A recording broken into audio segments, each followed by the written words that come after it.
ومن أحسن قولا ممن دعا إلى الله وعمل صالحا وقال إنني من المسلمين.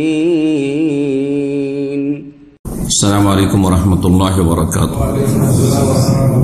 إن الحمد لله نحمده ونستعينه ونستغفره ونعوذ بالله من شرور أنفسنا ومن سيئات أعمالنا من يهده الله فلا مضل له ومن يضلل فلا هادي له وأشهد أن لا إله إلا الله وحده لا شريك له وأشهد أن محمدا عبده ورسوله صلى الله تعالى عليه وعلى آله وصحبه وسلم تسليما كثيرا. أما بعد فأعوذ بالله من الشيطان الرجيم والذين يمسكون بالكتاب وأقاموا الصلاة إنا لا نضيع أجر المصلحين. আল্লাহ রাব্বুল আলামিনের যাবতীয় প্রশংসা যে মহান আল্লাহ আমাদেরকে হিদায়াত করেছেন এবং আমাদেরকে এছাড়া দিন দুনিয়ার অসংখ্য নিয়ামত দান করেছেন। বলুন আলহামদুলিল্লাহ।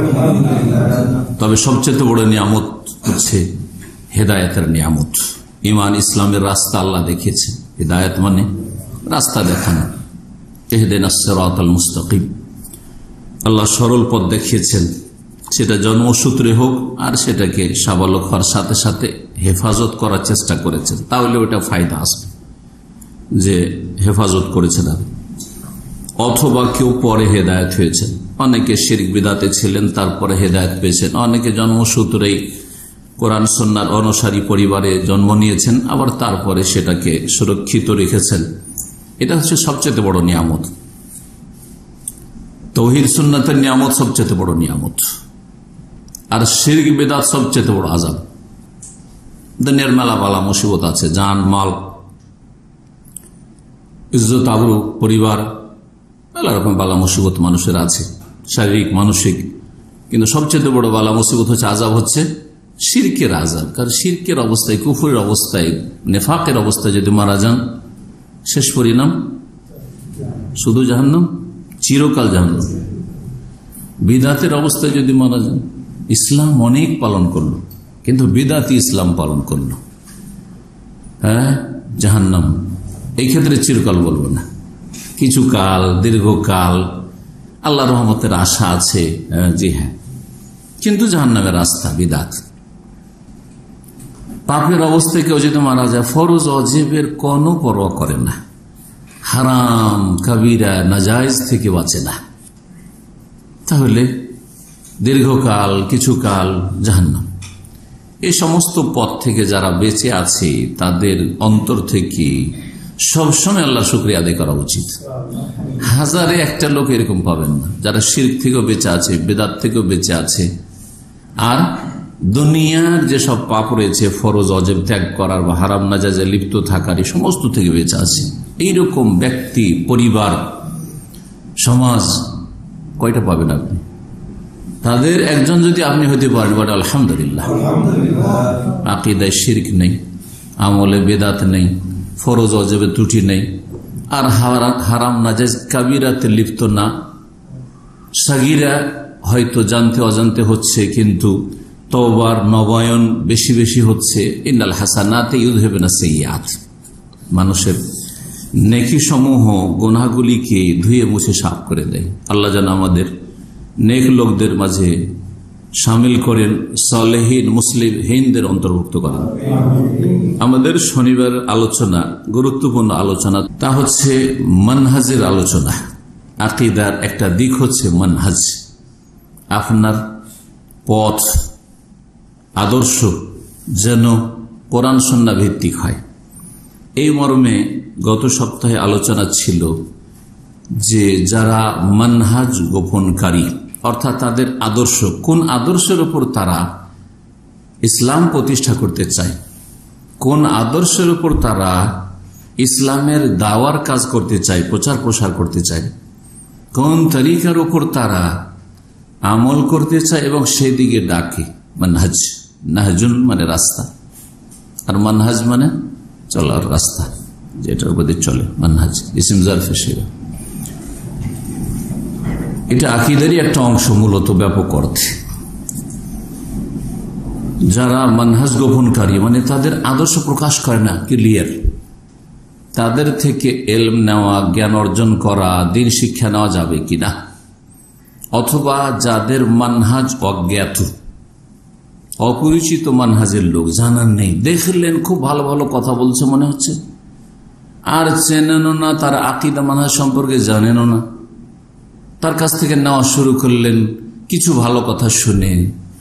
হ্যাঁ, অনেক লেকচার তার আছে ইন্টারনেটে, নেওয়া শুরু করলেন, অনেক লিখনি আছে, পড়া শুরু করলেন, অথচ জানেন না যে এই রাইটারের অবস্থা কি, লেখকের অবস্থা কি, অথবা এই বক্তার অবস্থা কি আকীদা মানহাজের ক্ষেত্রে। এদের থেকে ইলম নেওয়ার হুকুম গত সপ্তাহের বিষয়বস্তু ছিল। এর আগে একটা আলোচনা অল্প হইলেও হয়েছিল যে বিদাতি মানহাজের আলেম ওলামাদের কাছ থেকে সহি কথা নেওয়া যাবে কিনা। বিদাতি মানহাজের লোক জানা আছে যে এরা বিদাতি, কিন্তু তাদের ভালো কথাগুলি নেওয়া যাবে কিনা, শোনা যাবে কিনা, বা এগুলোকে অন্যের পর্যন্ত পৌঁছানো যাবে কিনা ভালো বলে, এই সম্পর্কে একটা আলোচনা হয়েছে। এগুলি হচ্ছে মানহাজের মধ্যে গুরুত্বপূর্ণ আলোচনা। আজকের আলোচনা হচ্ছে এর কাছাকাছি আর একটি আলোচনা যেটা অত্যন্ত গুরুত্বপূর্ণ, সেটা হচ্ছে যে আম্মাই ইউখাযুল ইলম, ইলম কোন শ্রেণীর আলেমদের কাছ থেকে আপনি হাসিল করবেন, কার কাছ থেকে, কি ধরনের আলেমদের কাছ থেকে দ্বীনের জ্ঞান অর্জন করবেন। যাদের পরিচয় জানা নেই বা পরিচয় গোপন রাখে, নেবেন কিনা একটা হবে, আর যারা বিদাতি মানহাজে তাদের থেকে নেবেন কিনা ভালো কথা। আর এটা হচ্ছে কার কাছ থেকে নেবেন, কার কাছ থেকে ইলম শিখবেন আপনি। শুরু করি দু একটি আয়াত দিয়ে। সূরাতুল আরাফের আয়াত নম্বর 170 আল্লাহ রাব্বুল আলামিন ইরশাদ করেছেন, ওয়াল্লাযীনা ইউমাসসিকুনা বিল কিতাব, যারা আল কিতাবকে মজবুত করে ধারণ করে, শক্তভাবে আঁকড়ে ধরে। আল কিতাব, আল কিতাবের প্রথম হচ্ছে আল কোরআনুল কারীম, জি এটা স্পষ্ট। আর আল কিতাবের অন্তর্ভুক্ত শুধু যখন কোরআনে কারীমের কোন আয়াতে আল কিতাব উল্লিখিত হবে, তখন তাতে সুন্নাহ বা হাদিসও শামিল। হুয়াল্লাযী আনজালা আলাইকাল কিতাব, এখানে আল কিতাব মানে আল কোরআন, কোরআনের ওহী, ওহী মাতলু যার তেলাওয়াত হয়, আর গায়র মাতলু যে হাদিসের ওহী। মিনহু আয়াতুম মুহকামাতুন হুন্না উম্মুল কিতাব, কিছু আছে স্পষ্ট, কিছু আছে অস্পষ্ট। অস্পষ্ট মুতাশাবিহাত আয়াতে যদি থাকে তো হাদিসেও আছে। আল কিতাব মানে বিধান, আসমানি বিধান, এক কথায় আসমানি বিধান কোরআন কারীমকেও শামিল, আর রাসূলুল্লাহ সাল্লাল্লাহু আলাইহি ওয়াসাল্লামের হাদিস বা সুন্নাহকেও শামিল। কিন্তু যেখানে আল কিতাবের সাথে আল হিকমা উল্লিখিত হয়েছে, ওয়াল্লাযী বা'আসা ফিল উম্মিয়িনা রাসূলাম মিনহুম ইয়াতলু আলাইহিম আয়াতিহি ওয়া ইউযাক্কিহিম ওয়া ইউআল্লিমুহুমুল কিতাবা ওয়াল হিকমা। এখানে আল কিতাব আর হিকমা যখন দুটো বলা হয়েছে, তো যারা গবেষক মুফাসসিরিন তারা বলেছেন আল কিতাব বলতে আল কোরআনুল কারীম, আল কিতাবুল আযীম, আর হিকমা বলতে আস-সুন্নাহ। হিকমা মানে হচ্ছে সুন্নাহ, যাতে রয়েছে রাসূলুল্লাহ সাল্লাল্লাহু আলাইহি ওয়াসাল্লামের কথা, কাজে, অনুমোদনে তিনি যা ছেড়ে গেছেন, রেখে গেছেন, তা হচ্ছে হিকমা, প্রজ্ঞাপূর্ণ, হিকমতপূর্ণ। তো যারা কোরআন এবং হাদিসকে এক কথায় আঁকড়ে ধরবে, আল কিতাব মানে এখানে যেহেতু শুধু আল কিতাবের কথা উল্লেখ হয়েছে, কোরআনও ধরতে হবে আর হাদিস আঁকড়ে ধরতে হবে। ওয়া আকামুস সালাতা, কোরআন এবং হাদিস আঁকড়ে ধরে আছে, সুতরাং দলিল ছাড়া আকীদার কথা বলে না, মানহাজের কথা বলে না, ইবাদতের কথা বলে না, হালাল হারামের কথা বলে না, ফতোয়া অমুক কিতাবে আছে বেশ না, কোন আয়াতের ভিত্তিতে, কোন হাদিসের ভিত্তিতে।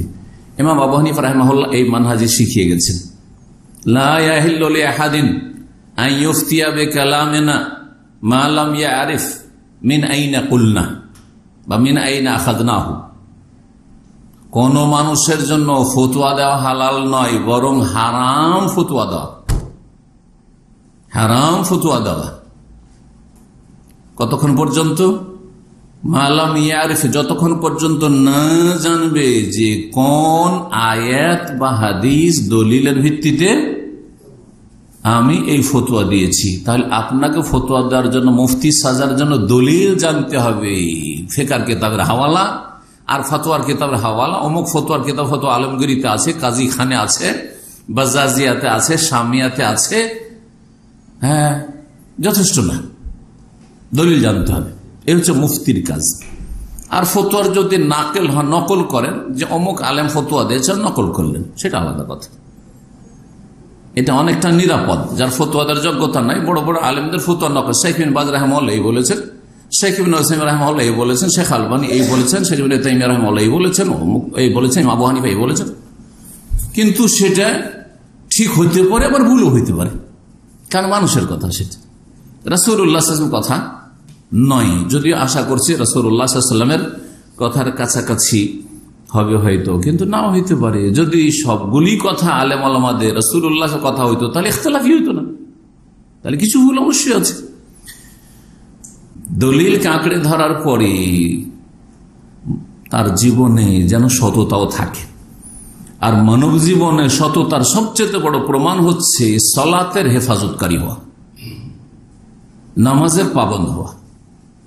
যার নামাজে গাফিলতি আছে, আজান হয়ে গেল, একামত হয়ে গেল, আর নিয়মিত তার অভ্যাস হচ্ছে মসবুক হয়ে পরে গিয়ে মসজিদে হাজির হওয়া, অথবা ফজরে ঘুমকে প্রাধান্য দেওয়া, এটা কোনো আলেমের দিনের পরিচয় নয়।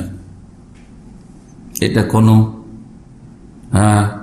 দিনের কথা যে বলবে আর যার কাছ থেকে দিন শিখবেন তার চরিত্র নয়। কারণ সে নিজের তাজকিয়া নফস করছে না, আত্মার পরিশুদ্ধি করছে না, নিজের জীবনটাকে কলুষিত করে রাখছে। এরকম চলবে না, আদর্শ মানুষ তাকে হইতে হবে। এই বিষয়টি থেকে ইঙ্গিত করতে গিয়ে অনেক আমলের দরকার। তার মধ্যে প্রথম হচ্ছে সালাত কায়েম করা। তাই ওয়াকামুস সালাহ বলে আল্লাহ যথেষ্ট করেছেন, কারণ কোরআনে সব কথা বলা সম্ভব নাই, সংক্ষেপ। তারপরে এই গুণ যদি থাকে, কোরআন সুন্নাহর দলিল ভিত্তিক কথা বলে, আর তার তাজকিয়ায়ে নফস আছে, নেক মানুষ, সলেহ, সে নিজে সলেহ, তাহলে যেই ব্যক্তির আকীদা ঠিক আর সুন্নাতের অনুসারী মানহাজ ঠিক, আর তারপরে সে বিনফসিহি নিজে হচ্ছে নেক, সৎ, সলেহ, এই ব্যক্তি মুসলিম হইতে পারবে, অন্যের সংস্কার করতে পারে, অন্যের সংশোধন করতে পারে। এর মধ্যে যোগ্যতা আছে যে নিজে যখন ভালো, অন্যকে ভালো করতে সক্ষম হতে পারে। কিন্তু নিজেই যদি ভালো না হয়, তাহলে অন্যকে কি ভালো করবে? আরবিতে একটি প্রবাদ আছে, ফাকিদুশ শাইই লা ইউতি, যার পকেট এমটি, খালি, সে আপনাকে দেবে কি? ফকির, মিসকিন, ভিক্ষুক এসে ভিক্ষা চাইছে এমন একটা লোকের কাছে, রূপ চেহারা দেখে মনে করছে যে অনেক টাকা পয়সা আছে, বেচারা পকেটেই কিছু নেই, তো দেবে কি? তো যে আলেমের আকীদার ঠিক নেই, মানহাজের ঠিক নেই, আল কিতাব ঠিক নেই, দলিলের ঠিক নেই, বা তার আত্মার পরিশুদ্ধি ঠিক নেই, সালাতের ঠিক নেই, সিয়ামের ঠিক নেই, সে নিজে দিনের জন্য একটা পয়সা খরচ করতে পারবে না, শুধু মানুষের কাছ থেকে টাকা লুট ধর্ম ব্যবসা করে।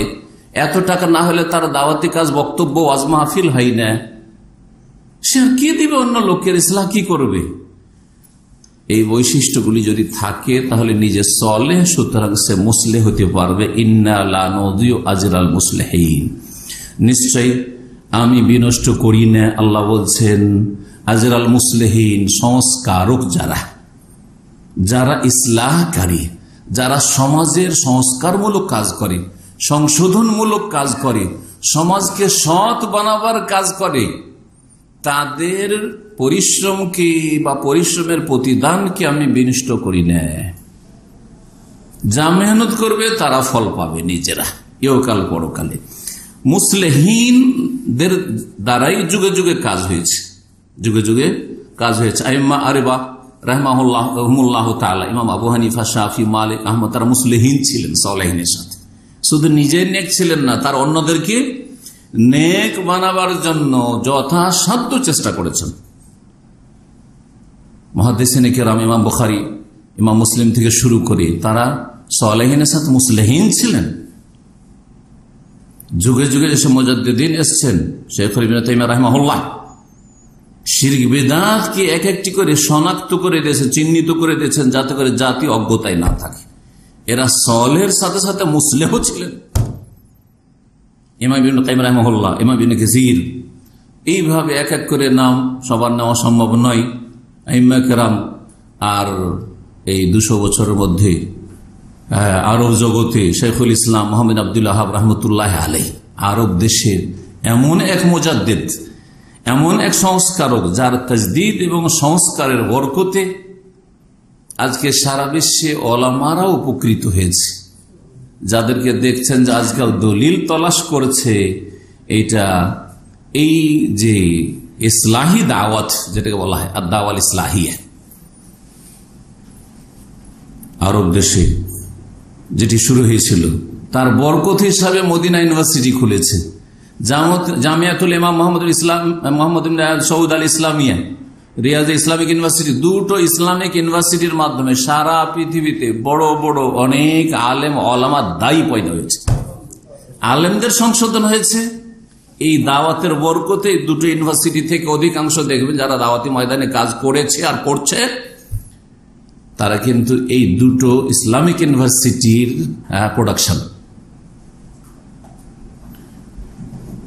আর আম জনগণ যে লাখে লাখে হেদায়েত হয়েছে, এটা সৌদি আরবের প্রতিটি শহরে একাধিক যে ইসলামিক সেন্টারের জাল বিছানো আছে, গোটা সৌদি আরবে 300-র কাছাকাছি ইসলামিক সেন্টার রয়েছে। এগুলি থেকে সাধারণ জনগণ যারা রুজির তলাশে এসেছিল এখানে, তারা শহীদিন শিখে যাচ্ছে। তাদের অনেকের দ্বারা বহু দাওয়াতের কাজ হচ্ছে, শুধু বাংলাদেশ নয়, সারা বিশ্বে যেখানকার ভাষাভাষী এখানে আছে। এই দুটো দিক কখনো ভুলবেন না। আলেমদের ইসলাহ হয়েছে মদিনা ইউনিভার্সিটি জামিয়া ইসলামিয়া দিয়ে আর জামিয়াতুল ইমাম দিয়ে, জি হ্যাঁ, আকীদা আমল মানহাজের। আর আম জনগণের ইসলাহ হচ্ছে ইসলামিক সেন্টারগুলি দিয়ে, ওয়ালিল্লাহিল হামদ। আপনারা কিছু শিখে থাকলেও সেটা মদিনার আলেমদের কাছ থেকে শিখছেন, যে কোনো সেন্টারে শিখেন, তারা মদিনা থেকে সহিটা পড়ে এসে আপনাদেরকে শিখাচ্ছে। ওরাই যদি ভুলটাই থাকতো তা আপনাকে কি শিখাইত? আর যদি এই ইসলামিক সেন্টারগুলি না খোলা হইতো তাহলে আপনি বা কি শিখতে পেতেন? জি হ্যাঁ। তো মুসলিহিন যুগে যুগে থাকবে, আর মুসলিহিনদের বৈশিষ্ট্য, মুসলিহিনদের কাছ থেকে ইলম হাসিল করতে হবে। এই আয়াত থেকে যেটা আমি বলতে চাইছি আপনাদেরকে, যাদের মধ্যে সংস্কার, ইসলাহ, সংশোধনের যোগ্যতা আছে, আকীদা মানহাজ ঠিক, আর ইবাদত আখলাক ঠিক, তাদের দ্বারা মানুষ ত্রুটি ঊর্ধ্বে নাই, কিন্তু ছোটখাটো ত্রুটি থাকতে পারে, বড় ধরনের ত্রুটি থাকতে পারে না, অহরহ ত্রুটি হইতে পারে না, একবার দুইবার হয়ে যেতে পারে। জি, ভালো মানুষ থেকেও মাঝে মধ্যে একটা দুটো ত্রুটি হইতে পারে, কিন্তু যখন তখন ত্রুটি হবে না, না, এটা ভালো মানুষের পরিচয় না। সূরা নিসার আয়াত নম্বর 115-তে আল্লাহ ইরশাদ করছেন, এখন সুন্নতের অনুসারী হইতে হবে, বিদআত মুক্ত হইতে হবে। এই মর্মে আয়াতটি বলছি, ওমান ইউশাকিকির রাসূল মিন বাদি মা তাবায়্যানা লাহুল হুদা, যে রাসূলুল্লাহ সাল্লাল্লাহু আলাইহি ওয়াসাল্লামের বিরোধিতা করবে, তার জন্য হেদায়েত স্পষ্ট হওয়ার পরে। কোরআন এবং হাদিসের দলিল জানার সুযোগ সুবিধা আছে আপনাদের জন্য, আলেম ওলামাদের জন্য জানার সুযোগ আছে। আলহামদুলিল্লাহ, আজকাল ইন্টারনেটের জগতে সহি দাওয়াত সম্পর্কে জ্ঞান অর্জন করা আলেমদের জন্য সহজ, আম জনগণের জন্য যে কোনো ভাষাই সহজ। তাহলে তাবায়্যানা লাহুল হুদা হয়ে গেছে, হেদায়েতের পথ কিন্তু স্পষ্ট হয়ে গেছে। এমন না যে অস্পষ্ট। এমন পল্লীগ্রাম বাস করেন যেখানে নেট নেই, আর যেখানে কোনো সহি আলেম, সহি আকীদার আলেমের দাওয়াতই পৌঁছে না, পৌঁছেছে, আপনি অবজ্ঞা করছেন, অহংকার প্রদর্শন করছেন, আপনি উপেক্ষা করছেন, আপনি অহংকার প্রদর্শন করছেন, আপনি। রোগ এখানে লুকায়িত আছে, সত্য গ্রহণে বাধা। হেদায়েত স্পষ্ট হওয়ার পরে যদি বিরোধিতা করে রাসূলুল্লাহ সাল্লাল্লাহু আলাইহি ওয়াসাল্লামের, অথচ একদিকে দলিল আছে শক্তিশালী, আরেকদিকে দলিল নেই অথবা দুর্বল জাল,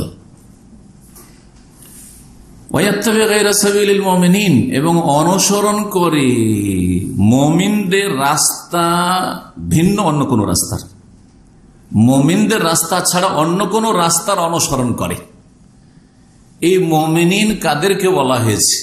যেই সময় কোরআনে কারীম নাজিল হয়েছে সেই সময় যারা মুমিন ছিল তাদের নাম কি ছিল? সাহাবায়ে কেরাম। কারণ কোরআন নাজিল হওয়ার জামানায় যারা মুমিন ছিল সকলে কিন্তু সাহাবী। রাসূলুল্লাহ সাল্লাল্লাহু আলাইহি ওয়াসাল্লামকে এক নজরে যারা দেখেছে মোটামুটি সাহাবী। আর না হয়তো যদি একেবারে মরুভূমিতে থাকে, তারপরে কোন সাহাবী গিয়ে তাদের কাছে দাওয়াত পৌঁছিয়েছে, এরা সাহাবায়ে কেরাম, তাবেঈন।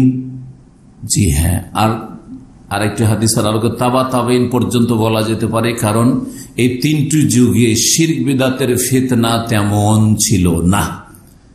কিছু বিদআতের ফিতনা শুরু হলেও সামান্য ছিল, এত বেশি ছিল না, সামান্য কিছু ছিল। তো মুমিনদের রাস্তা বাদ দিয়ে অন্য রাস্তার অনুসারী যদি, অর্থাৎ সাহাবায়ে কেরামদের এক নম্বরে রাসূলুল্লাহ সাল্লাল্লাহু আলাইহি ওয়াসাল্লামের রাস্তার বিরোধিতা, দুই নম্বরে হচ্ছে সাহাবায়ে কেরামদের আদর্শের বিরোধিতা যদি করে তাহলে কঠোর শাস্তি রয়েছে। আল্লাহ বলেনি যে তাদের ইবাদত নাই, নামাজ নাই, তারা বেদিন বিধর্মী নাস্তিক ছিল। নুওয়াল্লিহি মা তাওয়াল্লা, যদি এইরকমটা হয় যে রাসূলুল্লাহ সাল্লাল্লাহু আলাইহি ওয়াসাল্লামের বিরোধিতা করলো, সাহাবায়ে কেরামদের বিরোধিতা করলো রাস্তার, তার নুওয়াল্লিহি মা তাওয়াল্লা, যেদিকে ফিরবে সেদিকে ফিরিয়ে দেব, আল্লাহ স্বাধীন চলতে দেবেন। ওয়া নুসলিহি জাহান্নাম, আর শেষ পরিণামে জাহান্নামে ঢুকিয়ে দেব। ওয়া সাআত মাসীরা, আর জাহান্নাম হচ্ছে বড়ই জঘন্য নিকৃষ্ট প্রত্যাবর্তন স্থল, পরিণামের দিক থেকে খুব খারাপ জায়গা মসির। সুতরাং যার কাছ থেকে এলিফ শিখবেন সে যেন রাসূলুল্লাহ সাল্লাল্লাহু আলাইহি ওয়াসাল্লামের বিরোধী না হয়, অনুসারী হয়। সাহাবায়ে কেরামদের যুগে যে ইসলাম ছিল সেই ইসলাম বিরোধী তাদের মানহাজ না হয়, পথ না হয়। সাহাবায়ে কেরামদের যুগে মজহাবি কন্দল গোড়ামি ছিল না, যেটাকে আত-তাআসসুব আল মাযহাবী বলা হয়। মজহাব শিখার জন্য এলেম শিখেন, শিখার পরে যেটা সহি সেটা গ্রহণ করেন। আমিও হানাফি মজহাবের ফিকহ যথেষ্ট পড়েছি, হেদায়া পর্যন্ত এমন কোনো কিতাবই নাই যেগুলো পড়িনি। আবার হাম্বলি মজহাবেরও ফিকহ পড়েছি, আবার ফিকহে মুকারিন 4 মজহাবের ফিকহও পড়েছি। কিন্তু গ্রহণ কোনটা করি? যেটা রাসূলুল্লাহ সাল্লাল্লাহু আলাইহি সাল্লামের ছেড়ে যাওয়া দ্বীনের কাছাকাছি লাগে সেটা গ্রহণ করি। এটা একজন আলেমের চরিত্র হবে, সেই আলেম থেকে আপনি নেবেন। রয়েছে সুফিবাদের গন্ধ, পীর মুরিদের গন্ধ, অথবা রয়েছে রাজনৈতিক গন্ধ, এই জঘন্য রাজনীতির গন্ধ, যে ইসলামের পুরো বড় ইবাদতই হচ্ছে ক্ষমতা অর্জন করা। না না, তাদের কাছ থেকে এলেম নেবেন না। মানহাজের দুটো ভুল, সবচেয়ে বড় ভুল। ভারত উপমহাদেশে বিশেষ করে আর আরব দেশগুলিতে মিশর থেকে আসা ফিতনা গ্রাস করেছে অনেক আরবদেরকে। জি, সেটা এই দুটো বললাম। জি, যাদের মধ্যে সুফিয়ানা চরিত্র রয়েছে, গুরুবাদ রয়েছে, পীরতন্ত্র রয়েছে, কিছুটা থাকলেও মানহাজের ক্ষেত্রে গুমরাহ তারা। আর যারা বলছে যে এবাদতে কুবরা, বড় এবাদত হচ্ছে আল হুকুমাতুল ইলাহিয়া, ইলাহি হুকুমত কায়েম করা, তাদের মানহাজ হচ্ছে গুমরাহকারী মানহাজ। এই দুই মানহাজের আলেম থেকে কখনো এলম হাসিল করবেন না। না হইলে দুধের মধ্যে 2-4 ফোঁটা বিষ দিয়ে দিবে আর আপনার ইমানকে মেরে দেবে, আপনি বুঝতে পারবেন না। সবই তো দুধ, 1-2 ফোঁটা বিষ আছে, আপনি বুঝতে পারবেন যে এতে বিষ দেওয়া আছে? না, দুধই লাগছে। আল্লাহ যেন বুঝার তৌফিক দান করেন। সূরা বাকারা আয়াত 137, সেটাও বলে দিই মানহাজের ক্ষেত্রে অত্যন্ত জরুরি বিষয়। আল্লাহ বলছেন, ফাইন আমানু বিমিসলি মা আমানতুম বিহি, তারা যদি ঈমান নিয়ে আসে সেই রকমই যেই রকম তোমরা ঈমান নিয়ে এসেছো। যখন কোরআন নাযিল হচ্ছে তোমরা ঈমান নিয়ে এসেছো, কারাকে সম্বোধন করা হচ্ছে? সাহাবীদেরকে। কারণ সাহাবীরাই তখন ঈমান নিয়ে এসেছেন, আমরা ছিলাম না। তাবেঈনরাও ছিলেন না, তাবেঈন ছিলেন আবু হানিফা, শাফি, মালিক, আহমদও ছিলেন না। তোমরা যেমন ঈমান নিয়ে এসছো সেই রকম যদি তারা ঈমান নিয়ে আসে, মানে পরের লোকেরা ঈমান নিয়ে আসে, অন্যরা ঈমান নিয়ে আসে, এ সাহাবায়ে কেরামরা শোনো, ফাকাদ ইহতাদাউ, তাহলে হেদায়েত প্রাপ্ত হবে, তাহলে হেদায়েত প্রাপ্ত হবে। দেখেন কত স্পষ্ট করা হয়েছে। তাহলে আপনার আকীদা যদি সাহাবায়ে কেরামদের আকীদার সাথে মিলে, আল্লাহ কোথায়? সর্বত্র বিরাজমান, মুমিনের কলবে কলবে, সাত আসমানের উপর, সমস্ত সৃষ্টির ঊর্ধ্বে, আরশে আজিমে। এটা হচ্ছে সাহাবায়ে কেরামদের আকীদা। আপনার মুরব্বীদের আকীদা, আপনার আকীদা যদি থাকে যে যত কল্লা তত আল্লাহ, মানে কল্লাতে কল্লাতে আল্লাহ আছে, কলুবুল মুমিন আরশুর রহমান, তোমরা অথবা এগুলো নিয়ে বাড়াবাড়ি করতে নাই। আরে আকীদার বিষয় নাকি বাড়াবাড়ি হয়ে যায়। এরাও কিন্তু গুমরাহ মানহাজের লোক, এরা মাঝামাঝি পথ নিতে চায়। জি, এইরকম এক শ্রেণীর লোকেরা নিজেদেরকে সহিহ আকীদা বলে চালিয়ে দিচ্ছে, তাদের থেকে বেশি সতর্ক সাবধান হইতে হবে। আরে আল্লাহ কোথায়, এগুলো নিয়ে দরকারটা নেই। দেশে পাপে ভরে গেল, এ হয়ে গেল, সে হয়ে গেল। হ্যাঁ, মদ আর জুয়া নজরে আসছে, কিন্তু কবর মাজার পূজা নজরে আসে না, পীর পূজা নজরে আসে না, শিরক বিদআত নজরে আসে না। সেগুলি অপরাধ নয়, যেগুলি সবচেয়ে বড় অপরাধ, সেগুলি তাদের কাছে অপরাধী না। এদের কাছ থেকে ইলম নেওয়া যাবে না। হেদায়েত পেতে হলে সাহাবায়ে কেরামদের মতো ঈমান হইতে হবে। কোয়ালিটির ক্ষেত্রে, স্ট্যান্ডার্ড খেতে হবে না, কিন্তু সেই তরিকার ঈমান হইতে হবে, সেই পথের আপনাকে মুমিন হইতে হবে। ওয়াইন তাওয়াল্লাউ, আর তারা যদি ফিরে যায়, অন্য কোন রাস্তা দিয়ে যদি ইসলাম প্রতিষ্ঠা করতে চায়, ফাইন্নামাহুম ফি শিকাক, তাহলে তারা শিকাক, ফাটলের মধ্যে রয়েছে, ভাঙনে নিমজ্জিত রয়েছে। ভাঙন ছাড়া কিছুই পাবেন না, ভাঙনের ভাঙন, মায়ের উপর মায়ের, ভাঙনের ভাঙন চলতেই থাকবে। নবী করিম সাল্লাল্লাহু আলাইহি ওয়াসাল্লাম ছেড়ে যাওয়া পথ ছাড়া, সাহাবায়ে কেরামদের পথ ছাড়া, শিকাক ছাড়া আর কিছু নেই। ফাসায়াকফিকাহুমুল্লাহ, তাদের অনিষ্টের ক্ষেত্রে আল্লাহ, হে নবী, তোমার জন্য যথেষ্ট হবে, ওরা কিছু ক্ষতি করতে পারবে না। সে আকীদার দাওয়াতের কাজ সারা বিশ্বে চলতে থাকবে, সংখ্যায় কম থাকবে, এটাও বলে দিয়েছেন রাসূলুল্লাহ সাল্লাল্লাহু আলাইহি ওয়াসাল্লাম। তায়েফা থাকবে, আর জান্নাতের সংখ্যা জাহান্নামীদের চাইতে কম হবে, জান্নাতের সংখ্যা জাহান্নামীদের চাইতে অনেক কম হবে, তাও হাদিস দ্বারা আপনাদের জানা রয়েছে। তো এই আয়াতগুলির পরে একটি হাদিস পেশ করি, সহিহ মুসলিমের হাদিস, হাদিস নম্বর 208, আবু হুরায়রা রাদিয়াল্লাহু তাআলা আনহু থেকে বর্ণিত। কালা রাসূলুল্লাহ সাল্লাল্লাহু আলাইহি ওয়াসাল্লাম বলেছেন, বাদাল ইসলাম গরিবান, ইসলাম শুরু হয়েছে আগন্তুক হয়ে, অচেনা, অপরিচিত হয়ে। গরিব, আরবির গরিব মানে বাংলার গরিব নয়, আরবির গরিব হচ্ছে আগন্তুক, যাকে চেনে না। নতুন একটা লোক এসছে, জীবনে দেখেনি, বাংলাদেশ থেকে তো আজকে বা গতকালকে নেমে এসছে, কেউ তাকে চেনে না, দাম সেও কাউকে চেনে না, ও হচ্ছে গরিব। বুঝা গেছে না? আপনার কোন মুখ চেনার লোক এখানে দামামে নেই, আপনি হচ্ছেন গরিব মানুষ, আগন্তুক, অপরিচিত মানুষ। ইসলাম শুরু হয় তখন একেবারে অপরিচিত। আরে কি বলে কি বলে, দেখো দেখো দেখো, এত সত্যবাদী মানুষ যিনি সাদেক আর আমিন কাফেরদের কাছে মুহাম্মদ সাল্লাল্লাহু আলাইহি ওয়াসাল্লামকে নিয়ে এরা রসিকতা, মজাক আর হেউ প্রতিপন্ন করা শুরু করলো। দেখো তো পাগল হয়ে গেছে, কি বলছে শোনো, আগন্তুক যেন হয়ে গেল। এত বিশ্বস্ত ব্যক্তি, এত সত্যবাদী ব্যক্তি, তাদের কাছে একেবারে যেন অপরিচিত হয়ে গেলেন। ইসলাম এভাবে শুরু হয়েছে। ধীরে ধীরে ধীরে ধীরে ধীরে 23 বছর গিয়ে, সুবহানাল্লাহ, 23 বছরের মধ্যে মাত্র 2 বছর কমিয়ে দেন, মানে মক্কা বিজয়ের বছর 8ম হিজরি, তখন মক্কা বিজয় হল, যেটা সবচেয়ে পবিত্র জায়গা, সেখানে শিরক কুফরি নেতৃত্ব। চিন্তা করেন আপনি, কত গরিব, কত দুর্বল ইসলাম ছিল, কিন্তু ধীরে ধীরে ধীরে প্রচার প্রসার হয়েছে। ওয়াসায়াউদু কামা বাদা গরিবান, ওয়াসায়াউদু গরিবান কামা বাদা, শব্দের পার্থক্যের সাথে রিওয়ায়াতগুলি রয়েছে। যেমন শুরু হয়েছিল আগন্তুক, অপরিচিত হয়ে, ওই রকমই এক সময় হয়ে যাবে, শুরু হয়ে গেছে। এয়ারপোর্টে শত শত লোক বসে আছে, মনে হচ্ছে আপনি একাই মুসলিম। যদি মার খামারা দাঁড়িয়ে থাকে, আল্লাহ একটা খুঁজে পাই না আল্লাহর বান্দা। জানি না আপনার লাগে কি লাগে না, আমি এদিক সেদিক খুঁজতে থাকি যে কি জানি দিনই কোনো ভাই একটা আল্লাহর বান্দা। রূপ চেহারাটা তো চিনতেই পারি না, তারপর আশা করছি যে ইনশাআল্লাহ আল্লাহর কোনো বান্দা আছে হয়তো। তার মধ্যে একটা সালাম হয়তো শুনতে পেলাম, আমাকে দিল না, আমার সাথে অপরিচিত হইল, টেলিফোনে সালাম আলাইকুম, আলহামদুলিল্লাহ। ও আমার সাথে কথা না বললো, আলহামদুলিল্লাহ একটা মুসলিম আছে, সালাম বলছে। সুবহানাল্লাহ, আগন্তুক যেন। হ্যাঁ, জি হ্যাঁ।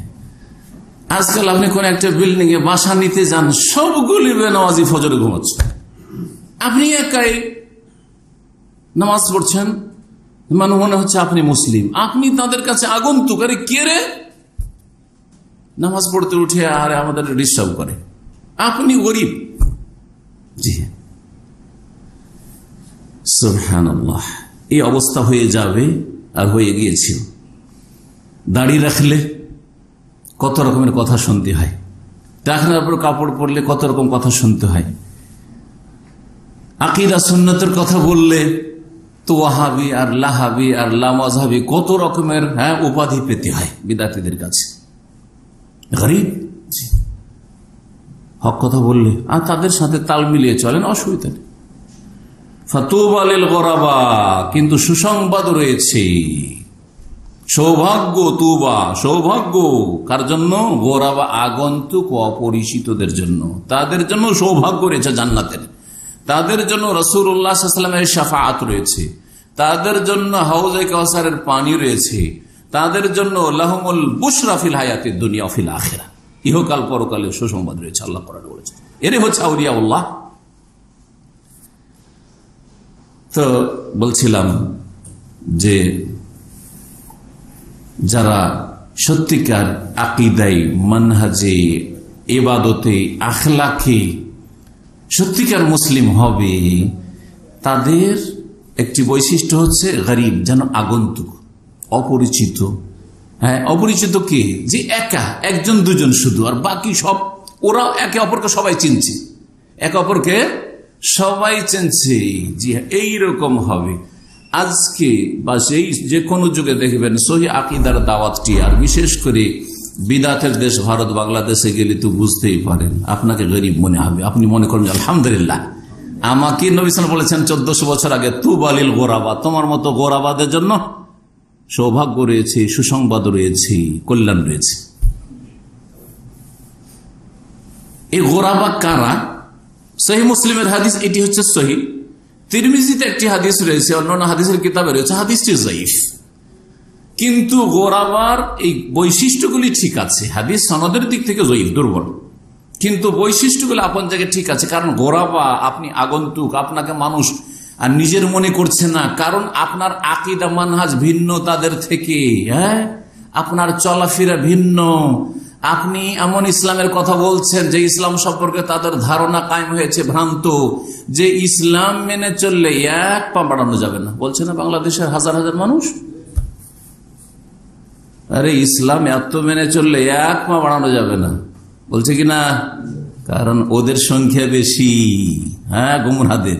আর আপনি যে কোরআন সুন্নাহর পাবন, আপনি জীবনের প্রতিটি ক্ষেত্রে হওয়ার চেষ্টা করছেন, এইরকম ইসলাম চলবে না আপনার এখানে। এরা কারা? আল্লাযীনা ইউসলিহুনা মা আফসাদান নাস, মানুষরা যে আমার উম্মতের আকীদা, মানহাজ, আমল বিগড়ে দিয়েছে, তৌহিদের জায়গায় শিরিক করা শুরু করেছে, সুন্নতের জায়গায় বিদআত করা শুরু করেছে, ভুল ইসলাম পালন করছে, ভুল ইসলামের অপব্যাখ্যা করে ভুল ইসলাম মানুষকে বোঝাচ্ছে, সহি ইসলাম থেকে অন্যদিকে ফিরিয়ে দিচ্ছে, মানুষের মগজে বিভ্রান্তি, গুমরাহি ঢুকিয়ে দিচ্ছে ইসলামের নামে। এগুলি হচ্ছে ফাসাদা, ফাসেদ জিনিস, বিগাড় পয়দা হয়ে গেছে।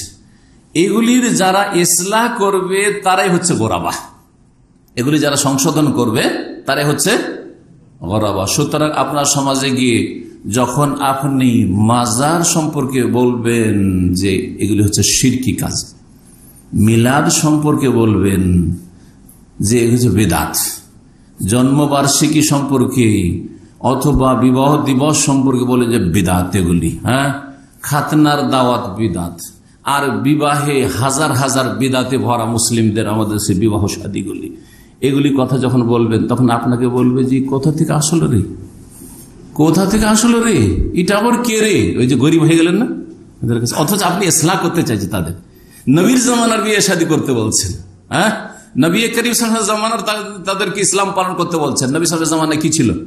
মাজার ছিল, কবর 3 ভাগে বিভক্ত, রওজা শরীফ, মাজার শরীফ আর কবর। আপনার বাপের কবরটা কবর, আর পীরের যদি হয় তাহলে ওটার নাম হলো মাজার শরীফ। কেন বাপ বেশি মর্যাদা পাবে না? বাপের কবরটাকে কবর শরীফ বলতে, বা ওইটা কি মাজার শরীফ বলতেন? বাপের কবর বেশি জিয়ারত করতে হবে না পীরের কবর বেশি জিয়ারত করতে হবে? বাপের মায়ের কবর বেশি জিয়ারত করতে হবে। তো মাজার তো বলা হয় জিয়ারতের স্থান মানে মাজার, তাহলে যেটার বেশি জিয়ারত আপনার জন্য জরুরি সেটার নাম মাজার রাখবেন। কথা বলছেন না? বলছেন না? তাহলে আপনার বাপের কবরকে কেন, মায়ের কবরকে কেন মাজার শরীফ বলছেন না? কোথা থেকে সব বিদাত পেলেন? জি হ্যাঁ, মানুষ আমাদের দেশের ইসলামের জন্য 1 ঘন্টা সময় দিতে পারে না, কিন্তু রাজনীতির জন্য 24 ঘন্টা ঘুম নেই। যেই রাজনীতি কুফরির ওপর প্রতিষ্ঠিত, গণতান্ত্রিক রাজনীতি। কথা বলছেন না? বুঝছেন না? আল্লাহ কি হিসাব নেবেন না যে 24 ঘন্টা তুমি সময় দিয়েছ তাদেরকে, আমি তোমার খালেক, আমি তোমার রব, আমার দিনকে কতটা সময় দিয়েছ? সময় বেশি হয়ে গেছে, জরুরি কথা কিন্তু বাকি আছে। ইমাম বুখারী রহমতুল্লাহ আলাইহির কথা বলবো আজকাল, ইমাম মুসলিমের কথা শুধু। সহিহ বুখারী থেকে একটা উদ্ধৃতি দেব, আর সহিহ মুসলিম থেকে 2-3টি উদ্ধৃতি দেব, যে কোন শ্রেণীর আলেমদের কাছ থেকে ইলম হাসিল করবেন। এর বেশি আর কিছু বলবো না আয়াত হাদিসগুলির পরে। ইমাম বুখারী রহমতুল্লাহ আলাইহি কিতাবুল ইলমে বলছেন, ইলমের অধ্যায় শুরুতে রয়েছে ওহী, আর তারপরেই ঈমান, আর তারপরে ইলম। তো বলছেন যে বাবুল ইলমে কাবুলাল কওলি ওয়াল আমাল, এই অধ্যায় হচ্ছে যে ইলম অর্জন করতে হবে, জ্ঞান হাসিল করতে হবে কথা বলার আগে আর আমল করার আগে। একটা কথা বলার আগে কি করতে হবে? ইলম হাসিল করতে। আমি যে আপনাদের সঙ্গে কথা বলছি, আগে ইলম থাকতে হবে।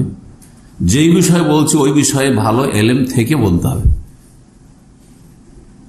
আপনিও যখন কোন একটা কথা হালাল হারাম জায়েজ নাজায়েজ বলবেন, এটা ঠিক এটা ঠিক নয়, সুন্নাত বেদাত, আপনাকে আগে জানতে হবে, তারপরে কথা বলতে, মুখ খুলতে হবে। আমল করলে সালাত আদায় করবেন, আগে সালাত শিখতে হবে না সালাত নামাজ পড়তে হবে? আগে শিখতে হবে। তাহলে আপনাকে আগে শিখতে হবে যে সালাত নামাজ শুরু করব নাওয়াইতো পড়ে না আল্লাহু আকবার দিয়ে, শেষ করব আসসালামু আলাইকুম ওয়া রাহমাতুল্লাহ দিয়ে, নাকি সম্মিলিত মোনাজাত দিয়ে? শিখতে হবে না? শিখতে হবে আগে ইলম, আর তারপরে কথা কাজ।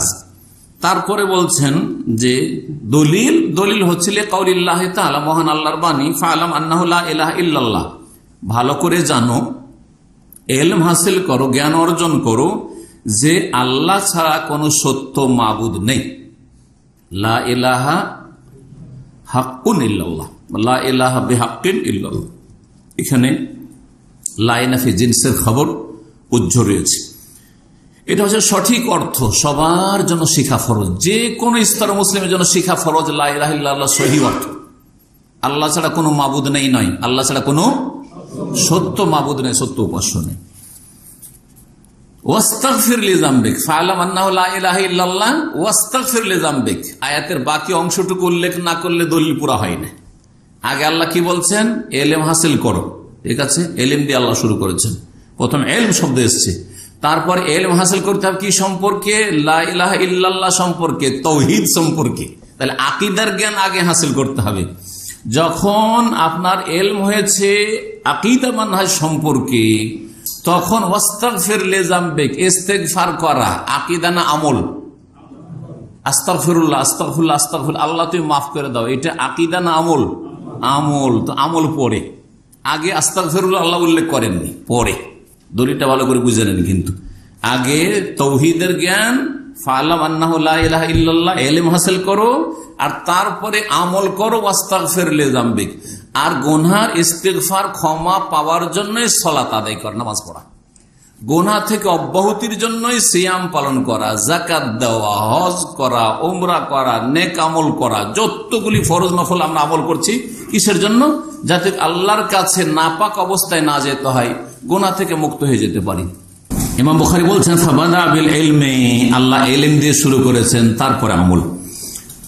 তারপরে বলছেন ওয়ান্নাল উলামা হুম ওয়ারাসাতুল আম্বিয়া, ওলামারাই হচ্ছেন নবীদের উত্তরাধিকারী। কিন্তু ওলামা কোরআন সুন্নাহর হইতে হবে, তাহলে নবীর উত্তরাধিকারী। নবী করিম সাল্লাল্লাহু আলাইহি ওয়াসাল্লাম পীর মুরিদি ছেড়ে গেলেন, আর আপনি পীর মুরিদির শিক্ষা দিচ্ছেন। নবী করিম সাল্লাল্লাহু আলাইহি ওয়াসাল্লাম যে ইসলামটার উপর সাহাবায়ে কেরামদেরকে ছেড়ে গেছেন, সেই ইসলাম ছাড়া অন্য ইসলামের কথা বলবেন, তাহলে আপনি ওয়ারিস কি করে হলেন? আলেম মানে শুধু আমাদের সমাজে যাদেরকে আলেম বলা হয় সেই আম্বিয়ার ওয়ারিস না, না না। নবী সাল্লাল্লাহু আলাইহি ওয়াসাল্লামের ছেড়ে যাওয়া ইলমের প্রচার প্রসার যদি করে, তাহলে ওয়ারাসাতুল আম্বিয়া। তারপরে ওই হাদিসটি লম্বা বর্ণনা করেছেন, সময়ের স্বল্পতার জন্য হাদিস আর বলছি না। তারপরে বলেছেন যে ইলমের এত গুরুত্ব, আমলের চাইতে বেশি গুরুত্ব ইলমের। আমল করলে আমলকারীর ফায়দা, আমি আমল করলাম, কার ফায়দা? আমার। কিন্তু ইলম শিখলে আমারও লাভ হইল আর আপনাদেরও লাভ হচ্ছে। আমার কাছে ইলম না থাকলে আমি আপনাদের এখানে এসে বসতেই পারতাম না, কথা ঠিক কিনা? ইলম দিয়ে ডবল লাভ, নিজের লাভ, অপরের লাভ। লাজিম মুতাআদ্দি, জি হ্যাঁ, লাজিম আমার ফায়দা হইল, মুতাআদ্দি মানে আপনাদের কাছে ফায়দা পৌঁছিল। আর গ্রামার দিয়ে বুঝাইলাম আপনাদেরকে, ফিল লাজিম আর ফিল মুতাআদ্দির। জি, এই জন্য সত্যিকার অর্থে আল্লাহকে ভয় করি। ইন্নামা ইয়াখশাল্লাহ মিন ইবাদিহিল উলামা, এই আয়াত উল্লেখ করেছেন বুখারী। সত্যিকার অর্থে যে ভয় করে আল্লাহর বান্দাদের মধ্য থেকে কারা? জ্ঞানীরা, ওলামারা, যার যত বেশি জ্ঞান আছে। কি সম্পর্কে জ্ঞান আছে? তিনটি মূলনীতি মনে রাখবেন এই ক্ষেত্রে। ইসলামের নামে মান্তিক পড়েছে, ফালসাফা পড়েছে, হিকমত পড়েছে, আর কত কি পড়েছে, আমরাও পড়েছি, কোনো ফায়দা নেই। আরবি ভাষা পড়লে শুধু ফায়দা নেই, কি পড়তে হবে? আল্লাহ সম্পর্কে জ্ঞান, মারিফাতুল্লাহ, আল্লাহ সম্পর্কে জ্ঞান যার আছে সে হচ্ছে আলেম।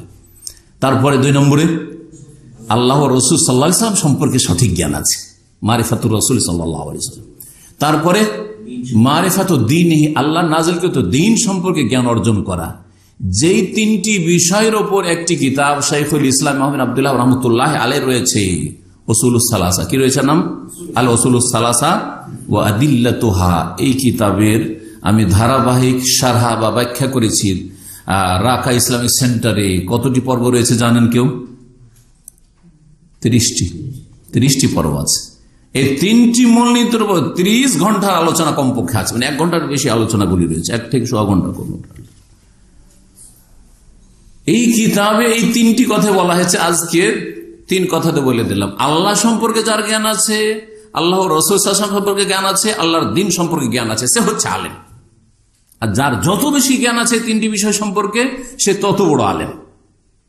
তারপরে বেশ কিছু আয়াত পেশ করেছেন। ওমা ইয়াকিলুহা ইল্লাল আলিমুন, জ্ঞানীরাই নিজের জ্ঞান দিয়ে কাজ নেই। যারা ইলমওয়ালা মানুষ তারাই বিবেককে কাজে লাগাইতে পারে, সুস্থভাবে আর বা সুষ্ঠুভাবে। আর তারপরে জাহান্নামীরা জাহান্নামে যখন চলে যাবে তখন আক্ষেপ করবে, লাউ কুন্না নাসমাউ আও নাকিলু মা কুন্না ফি আসহাবিস সাইর, যদি আমরা শুনতাম ভালো কথাগুলি, ইলমের কথাগুলি, ওয়া নাকিলু, আর নিজের আকল দিয়ে, বিবেক বুদ্ধি দিয়ে কাজ নিতাম, তাহলে জাহান্নামী হইতাম না। তারপরে আয়াত উল্লেখ করেছেন হাল ইয়াস্তাউইল্লাযিনা ইয়ালামুন ওয়াল্লাযিনা লা ইয়ালামুন, যারা জানে, জ্ঞানী আলেম, আর যারা জানেন না, দুটো কি সমান হইতে পারে? সমান হইতে পারে না। 10 জন আলেম আর 1000 জন জাহেল, তারপরে 10 জন আলেমের মূল্য ইলমের ক্ষেত্রে বেশি, আমলের ক্ষেত্রে বেশি, খাশিয়াতুর আল্লাহর ভয় ভীতির ক্ষেত্রে বেশি, তারপরে তাদের মতামতের ক্ষেত্রেও বেশি। এরা শাসক নিয়োগ করবে, মজলিসে শুরাতে আসবে আলেমগণ, জ্ঞানীরা, জি হ্যাঁ, তারা সিলেকশন করবে। আর যেমনটা বললাম একটু আগে আলোচনার পূর্বে, যে 999 জন আল্লামা সব, আর সলেহীন মুসলেহীন, আর 1000 জন কুফার মুশরিকিন কবুরিন আর বিদাতি আর বেদিন বেনামাজি একজন বেশি হয়ে গেল। সেই জন্যই তারাই নেতা নির্বাচন করলো, আমরা 999 জন ফেল হয়ে গেলাম।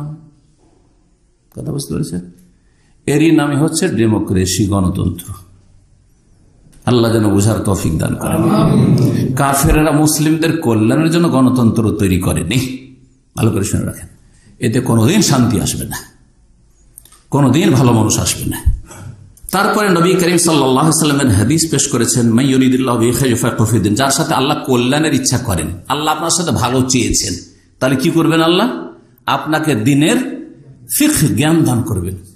দিন সম্পর্কে যত বেশি আপনি পড়তে পারছেন আর যত বেশি ইলম অর্জন করতে পারছেন, তার মানে আল্লাহ আপনার ভালাই চেয়েছে, কল্যাণ চেয়েছে। সৌভাগ্যবান, আলহামদুলিল্লাহ। আর কেউ যদি আসতে না পারে দিন শিখার জন্য, যে কোনো জায়গায় যেখানে যে থাকবে, দেশে হোক, এখানে হোক, অন্য কোনো জায়গায় হোক, যে ইলম শিখতে আগ্রহী না আর মনোযোগী না, তার সাথে আল্লাহ কল্যাণ চাই। মাদ্রাসায় একসাথে আমরা লেখাপড়া করেছি ছোট থেকে, বহু সাথীর সঙ্গে এখনো দেখা সাক্ষাৎ হয়। কেউ ভালো আলেম হয়ে গেছে, কেউ এখনো মক্তবে কায়দা বাগদাদি পড়াচ্ছে, কেউ ব্যবসা বাণিজ্য করছে, হ্যাঁ, এমনকি কেউ বেনামাজি হয়ে গেছে। সুবহানাল্লাহ, মাদ্রাসা পড়তে একসময় ওরা। আল্লাহ ওদের সাথে কল্যাণ চাইনি।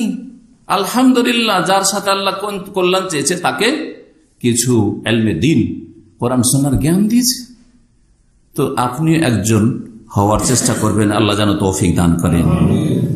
তারপরে ইমাম বুখারী রাহমাতুল্লাহ কথা শুরু হচ্ছে আয়াত হাদিসগুলির পরে, বলছেন ওয়াইন্নামাল ইলমু বিত্তাআল্লুম, আর নিশ্চয়ই জ্ঞান অর্জন হয়, ইলম হাসিল হয় শিক্ষা অর্জন করলে।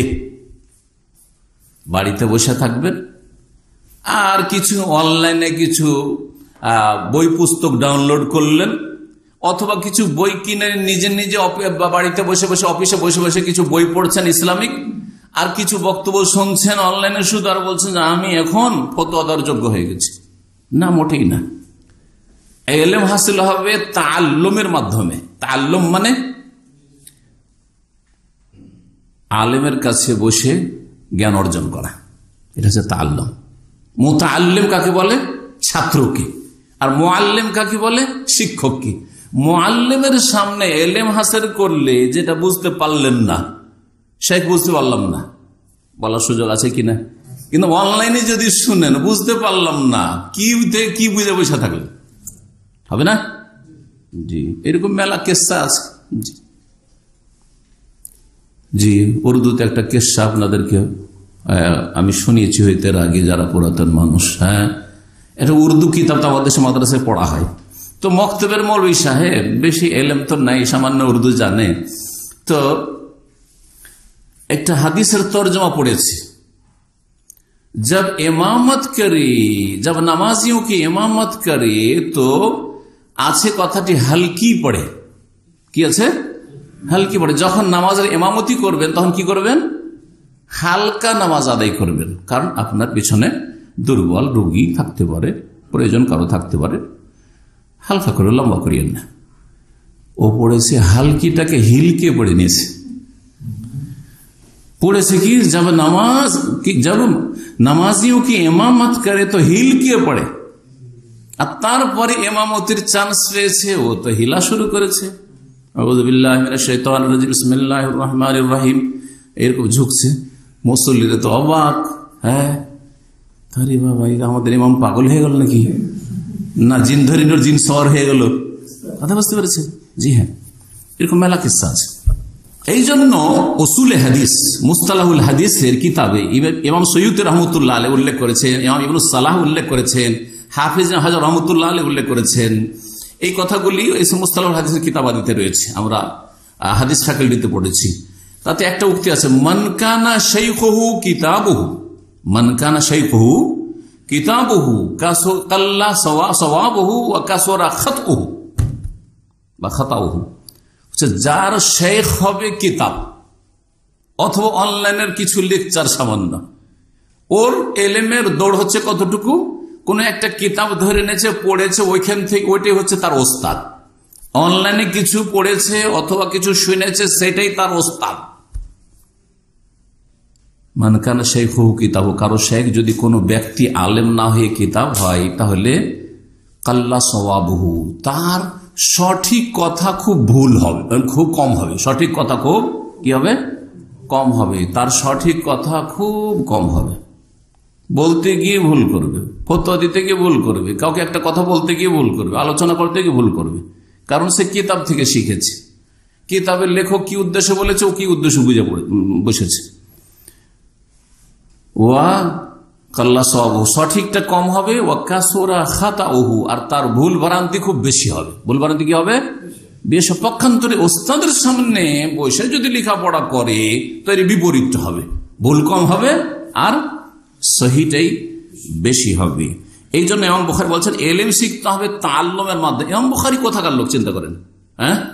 উজবেকিস্তান থেকে, বোখারা সামারকান্দ থেকে সফর করে বাগদাদ, ওখানে আলেমদের কাছ থেকে ইলম হাসিল করলেন। তারপরে শাম দেশে গিয়ে দমিশকে, ফিলিস্তিনে বাইতুল মুকাদ্দাসে, আর তারপরে হেজাজ, মক্কায়, মদিনায়, এমনকি ইয়েমান, কত দূর ইয়েমান চিন্তা করেন। কোথায়? বোখারা সামারকান্দ একবার সুদূর উত্তরে, সেখান থেকে দক্ষিণাঞ্চল একেবারে সে সানা, ইয়েমানের রাজধানী, ওখানে সে আব্দুর রাজ্জাক সানাআনী রাহমাতুল্লাহ ইমাম, তার কাছ থেকে ইলম হাসিল করেছেন। তারপরে ইমাম বুখারী হয়েছেন। এমনি তো হয়েছে। তো ওস্তাদের কাছ থেকে কি করতে হবে? ইলম শিখতে হবে, ক্লাসে আসতে হবে। আমি অনলাইনে ওখানে লাইভ শুনে নিচ্ছি, আর লাইভ শুনলে কি শুনলেন আপনি? কি বলতে কি শুনে বললেন আপনি? হ্যাঁ, কোনখানে একটা কথা অস্পষ্ট ছিল, অথবা কি হয়েছে, হয়তো বলতে গিয়ে ভুল হয়েছে, ওইটা গিয়ে আপনি ঠিক মনে করে নিলেন, হতে পারে না? তারপরে ইমাম বুখারী রাহমাতুল্লাহ আলাইহি যে বিষয়টি উল্লেখ করেছে, ইন্নামাল ইলমু বিত-তাআল্লুম, এই কথাটি একটি রিওয়ায়াতে রয়েছে। ইমাম দারাকুতনী রাহমাতুল্লাহ আলাইহি তার আফরাদ নামক কিতাবে উল্লেখ করেছেন আবু হুরায়রা থেকে আর আবু দারদা থেকে, ইন্নামাল ইলমু বিত-তাআল্লুম, ইলম হাসিল হয় কিসের মাধ্যমে? শিক্ষা অর্জন, ওস্তাদের কাছে বসে শিক্ষা অর্জনের মাধ্যমে। আর মানুষ সহিষ্ণু হয়, ধৈর্যশীল কেমন করে হইতে পারে? অনেকে কিন্তু অধৈর্য। ধৈর্যশীল হবে বিত-তাআল্লুম, ধীরে ধীরে এটার অভ্যস্ত হওয়ার কারণে অভ্যস্ত হইতে হবে ধৈর্য ধরার ক্ষেত্রে। ওয়ামাইয়াতাহাররাল খায়রা ইউতাহ, আর যে কল্যাণ সন্ধান করবে তাকে কল্যাণ দেওয়া হবে। ওয়ামাইয়াত্তাকিশ শাররা ইউকাহ, আর যে অনিষ্ট থেকে বাঁচতে চাইবে তাকে আল্লাহ বাঁচাবেন বা বাঁচানো হবে। এই উক্তিটি বা এই হাদিসটি আল্লামা আলবানী হাসান বলেছেন সহিহুল জামের 2328 নম্বর, সিলসিলা সহিহ 342 নম্বর। ইলম হাসিল হয় ওস্তাদের কাছ থেকে শিখে। এখন ইমাম মুসলিম রাহমাতুল্লাহ আলাইহি এর কথা বলবো, তার আগে এই কথাগুলি পেশ করলাম কেন? মানহাজের ক্ষেত্রে কার কাছে ইলম হাসিল করবেন? তাহলে এমন ওস্তাদের কাছ থেকে ইলম হাসিল করবেন, এমন দায়ী বা শেখের কাছ থেকে ইলম হাসিল করবেন যেই ব্যক্তি ভালো আলেমদের কাছ থেকে ইলম হাসিল করেছে আকীদা, আমল, মানহাজের ক্ষেত্রে।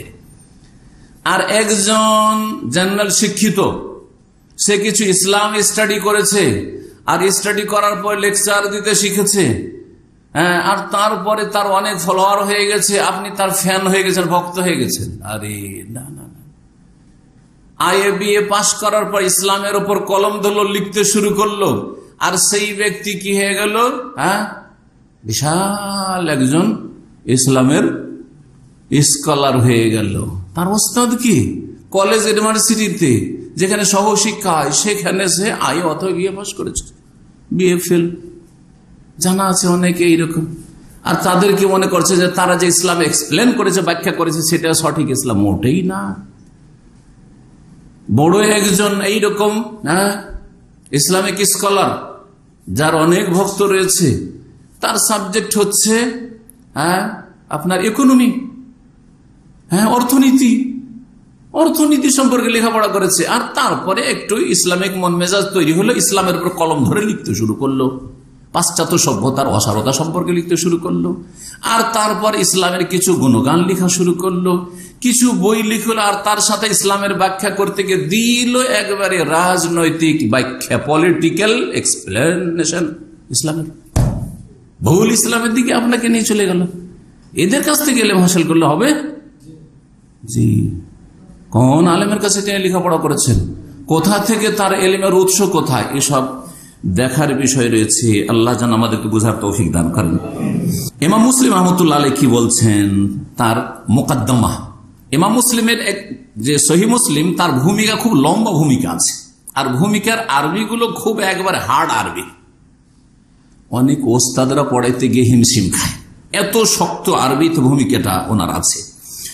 তো এই ভূমিকাতে বেশ গুরুত্বপূর্ণ কিছু কথা রয়েছে হাদিস সম্পর্কে, এলেম হাসিল করা সম্পর্কে, কার কাছ থেকে এলেম নেবেন, কি করবেন, এই বিষয়গুলিতে দু তিনটি কোড করব আপনাদের জন্য। বলছেন এই অধ্যায় কায়েম করাটা হচ্ছে ইমাম নবী রহমতুল্লাহ আলাইহি। ইমাম মুসলিম কোন অধ্যায় কায়েম করেননি, কিন্তু ইমাম নবী রহমতুল্লাহ আলাইহি সেই মুসলিমটা ব্যাখ্যা বিশ্লেষণ করতে গিয়ে, ভাষ্য লিখতে গিয়ে তিনি দেখলেন যে জনগণ তো বুঝবে না, এমনকি মাঝারি আপনার আলেম ওলামারাও বুঝবে না যে কি সম্পর্কে বলতে চাইছেন হাদিসগুলি। সুতরাং একটা করে চ্যাপ্টার কায়েম করে দিই, বাব অধ্যায় কায়েম করে দিই। বলছেন বাবু বায়ান আন্নাল ইসনাদ মিনাদ-দ্বীন। এই অধ্যায় হচ্ছে এ সম্পর্কে যে সনদ, যে কোনো হাদিসের সনদ বা সূত্র হচ্ছে দ্বীনের অন্তর্ভুক্ত। বিনা সনদে, বিনা দলিলে, বিনা সূত্রে কোনো কথা নেবেন না। আপনাকে রাস্তাতে একজন বলল যে শেখ মতিউর রহমান এরকম বলেছে, তাই নাকি? চরম অন্যায় কথা বলেছে, নিয়ে উড়ে গেলেন আপনি। হ্যাঁ, সনদ, ওই লোকটা কেমন, ওই লোকটার আমার সম্পর্কে কেমন ধারণা আছে, সে কি আমার সেন্টারে এসে নিয়মিত ক্লাস করে, সে কি আমার কথাটি ঠিকভাবে বুঝেছে, কিচ্ছু দেখার বিষয় নেই। তাহলে আপনার সনদই ঠিক নেই, ঠিক না? এই জন্য আজকাল সাংবাদিকতার ক্ষেত্রে বলা হচ্ছে, সাংবাদিকতার ক্ষেত্রে বলা হচ্ছে যে বিশ্বস্ত সূত্রে জানা গেছে, আবার বলা হয়েছে, দুটো পার্থক্য আছে না? জি, আপনারা এই ভাষাটা বুঝছেন, কথিত আছে, বুঝছেন, কথিত আছে। তো কথা হচ্ছে যে কার কাছ থেকে দ্বীন শিখছেন আর কার মাধ্যমে শিখছেন, এটা হচ্ছে দ্বীনের অন্তর্ভুক্ত। আর হাদিস যখন বর্ণনা করবেন বা নেবেন আপনি, তখন নির্ভরযোগ্য সেকা, যারা বিশ্বস্ত বর্ণনাকারী, তাদের কাছ থেকে নেবেন। জয়ীফ, দুর্বল, স্মৃতিশক্তির ক্ষেত্রে, আখলাক চরিত্রের ক্ষেত্রে, ইবাদতের ক্ষেত্রে, আকীদার ক্ষেত্রে জাহমির কাছে, রাফেজির কাছে, আপনি মুতাজিলার কাছে, খারিজির কাছে হাদিস নিচ্ছেন না, না, না। ওয়ান্না জারহার রুয়াতে বিমা হুয়া ফীহিম জায়েজুন। আর বর্ণনাকারীদের সমালোচনা করা, কাউকে কাজ্জাব বলা, অমুক রাবী মিথ্যুক ছিল, অমুক ছিল দাজ্জাল ছিল, অমুক ছিল সাইয়ুল হেব, স্মৃতি শক্তি একেবারে খুব খারাপ ছিল, অমুক কানা ইয়াকযিব, মিথ্যা বলতো, অমুক ওয়াহিন একেবারে বেকার লোক ছিল, কারণ তার মধ্যে এই দোষ ছিল। এগুলি করাটা কি বলছেন? জায়েজুন। শুধু জায়েজ নয়, বলছেন বল ওয়াজিবুন, বরং ওয়াজিব, কখনো কখনো ফরজ। যদি না বলেন তাহলে কি হয়ে যাবে? মানুষ গোমরাহ হয়ে যাবে, গোমরাহ হয়ে যাবে। যদি একটু তদন্ত করে না দেখেন, আমার নামে কেউ চালিয়ে দিল, ধরেন যে শেখ মতিউর রহমান বলেছে যে জাদু দিয়ে জাদুর চিকিৎসা করা যাবে, এটা কিছুদিন আগে এরকম ভাইরাল হয়েছে, জাদু দিয়ে জাদুর চিকিৎসা করা যাবে। তো একজন দায়ী আমাকে টেলিফোন করে জিজ্ঞেস করছে, বুঝলেন না, তা আমি তো এভাবে বলিনি। হ্যাঁ, জাদু দিয়ে জাদুর চিকিৎসা করা যাবে, তাহলে আপনি যদি ওইটাই নিয়ে ওড়েন তাহলে তো একেবারে গোমরাহ হয়ে গেছে। জাদু দিয়ে শিরক কুফরি কাজ করা যাবে। হ্যাঁ, বলছেন যে জারহা করা মানে সমালোচনা করা বর্ণনাকারীর বা কোন আলেমের ধর্মীয় ক্ষেত্রে, দুনিয়ার ক্ষেত্রে না। আমার আখলাক চরিত্রে যে দোষ থাকে তো ব্যক্তিগত বলবেন আমাকে, আমার ইবাদতের ত্রুটি থাকে, আমলের ত্রুটি থাকে তো ব্যক্তিগত বলবেন আপনি, মানুষের কাছে বলে লাভ নেই। কিন্তু যদি আমার কথাগুলি যে রেকর্ড হচ্ছে অথবা মানুষ শুনছে, এগুলিতে যদি ত্রুটি থাকে, তাহলে আমারও সংশোধন করবেন আর জাতিরও সংশোধন করবেন, জরুরি। দুটোতে পার্থক্য আছে, কারণ আমাকে শুধু ঠিক করে হবে না, জাতির লোক যে আমার ভুল কথা শুনে গোমরাহ হয়েছে, বুঝছেন না? জি হ্যাঁ। ও আন্নাহু লাইসা মিনাল গীবাতিল মুহাররামা, এগুলি হারাম গীবত না, বাল হুয়া মিন নাযাবি আনিশ শরিয়তিল মুকাররামা, বরং মুকাররম শরীয়তের পক্ষ থেকে ডিফেন্স করা, প্রতিরক্ষা করা, এটা হারাম গীবত নয়। যদি বলেন যে অমুকের বক্তব্য শোনা যাবে না, অমুকের কিতাবাদি পড়া যাবে না, এটা হারাম গীবত নয়, যদি তার আকীদা মানহাজে গলদ থাকে, বিভ্রান্তি থাকে, বরং এটি হচ্ছে আল্লাহর দ্বীনের পক্ষ থেকে প্রতিরক্ষার ব্যবস্থা করা, মানুষ যেন গোমরাহ না হয়ে যায়। এখন প্রখ্যাত তাবেঈ ইমাম মুহাম্মদ বিন সিরিন রাহমাতুল্লাহ আলাইহির দুটি বা তিনটি উক্তি আপনাদের সামনে পেশ করব। ওয়ান মুহাম্মদ বিন সিরিন বলছেন, কাল ইন্না হাযাল ইলমা দীনুন, এই ইলমটা হচ্ছে মানে ইসলামের জ্ঞান হচ্ছে দীনুন, দিন, ইসলাম সম্পর্কে যে জ্ঞান অর্জন করছেন এটা হচ্ছে কি দিন, দুনিয়া নয়। ফানজুরু আম্মান তাখুযুনা দীনাকুম, সুতরাং একটু গভীরভাবে চিন্তা করে দেখো যে কার কাছ থেকে তোমরা দিন নিচ্ছ, শিখছো। তার আকীদা কি, তার মানহাজ কি, তার আখলাক কি, তার আমল কি, তার শিক্ষাগত যোগ্যতা কি। আমার মতোই একটা গুতরা দেখলেন, রুমাল সুন্দর, আর আমার চাইতে বড় বড় দাড়ি দেখলেন, আর আমার চাইতে ভালো বাংলা জানে, ভাষাও খুব সুন্দর, আর তার ফতুয়া, আর আপনি মদিনার বড় বড় ভারে আলেম অথবা সৌদি আরব বড় বড় আলেম আলমা রয়েছে, তাদের ফতুয়াকে ভুল বলে দেখেন, হ্যাঁ উনিও তো একজন আলেম বলছে, বরবাদ হয়ে যাবেন আপনি। বোঝা গেছে কিনা?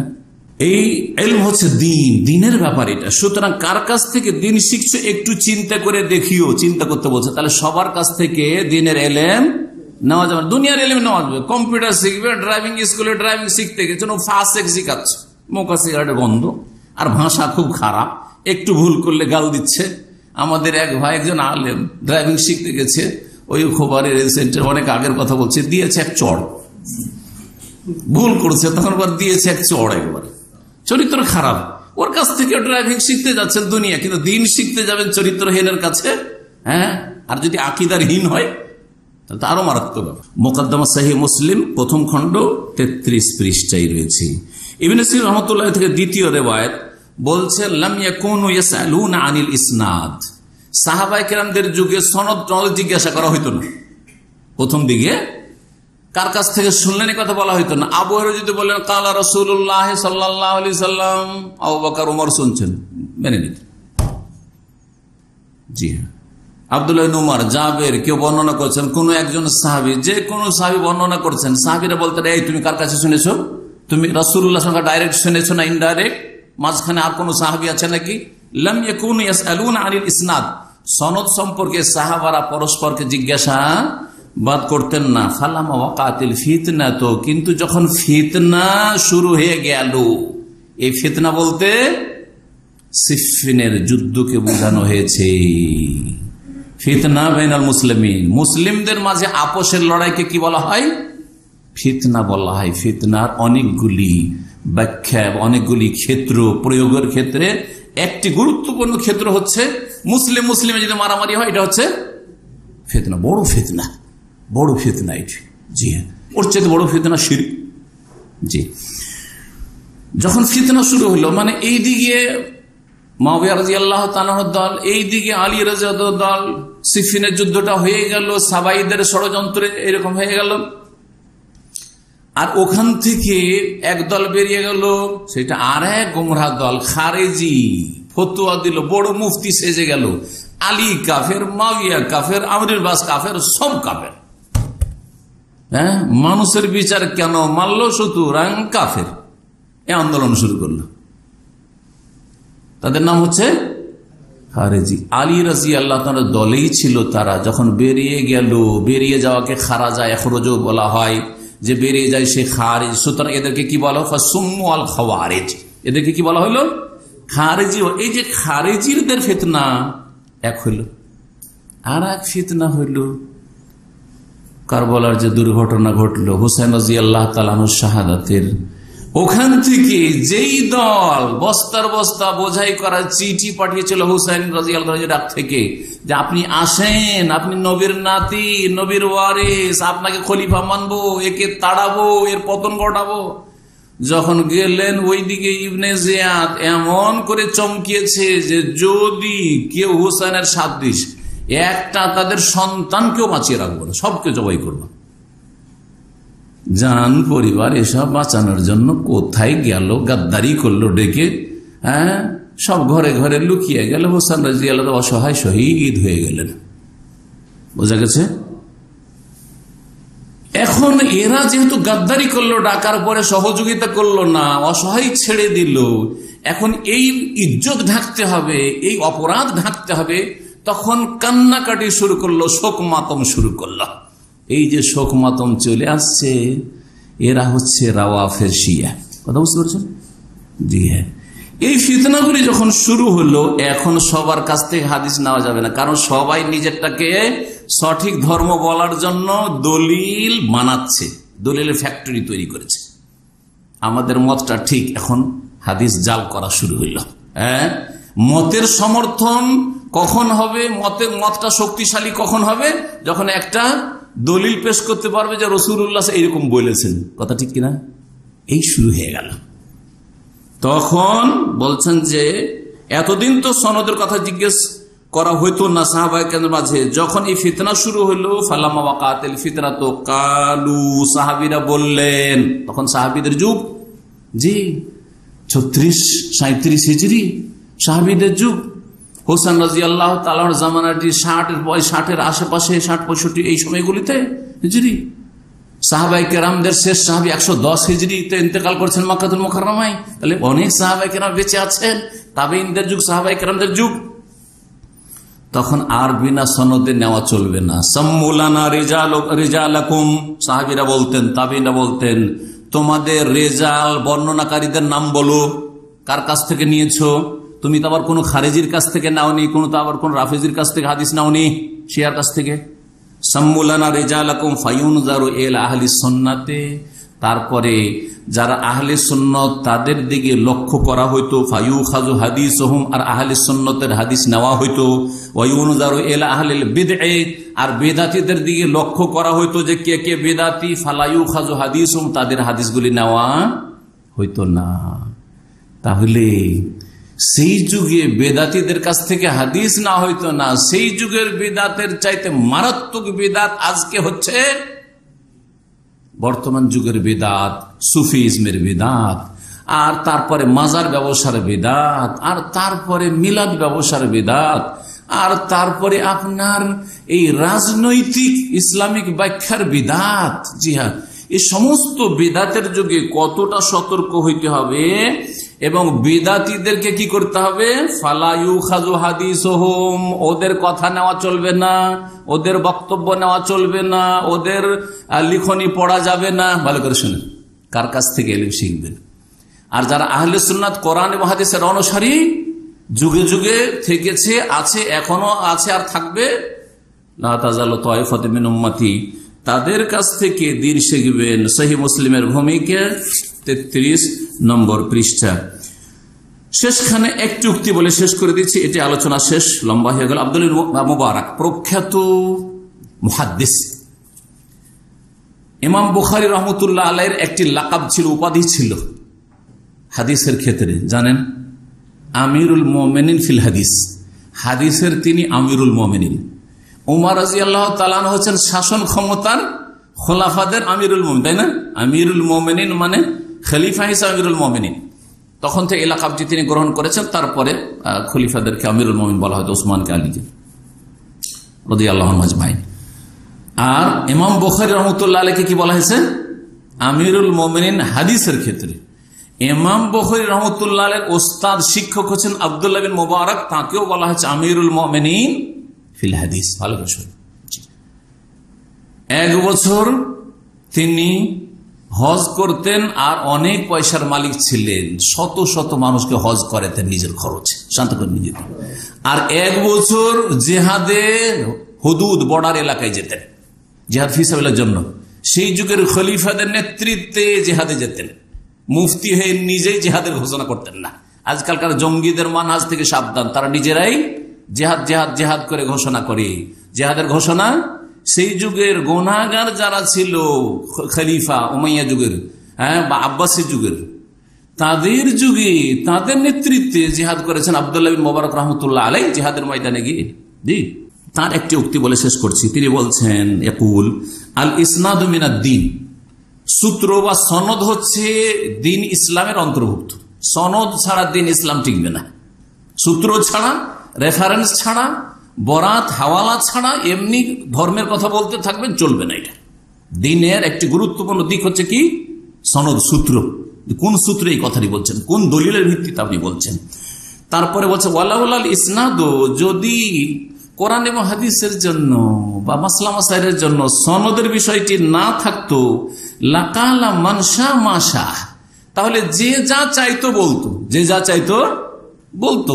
আল্লাহ রসুলের নামে বলে দিল কালা রসুল্লাহ সাল্লাম, সামেত রসুল্লাহ সাল্লাম, হ্যাঁ রাইত রসুল্লাহ, আমি দেখেছি, আমি শুনেছি, আল্লাহ নবী বলেছেন ইত্যাদি, অমুক সাহাবী করেছেন। সনদ বলো, তোমার কার কাছ থেকে তুমি শুনেছো, তোমার ওস্তাদ কার কাছ থেকে শুনেছে, তারা কেমন, তদন্ত করতে হবে।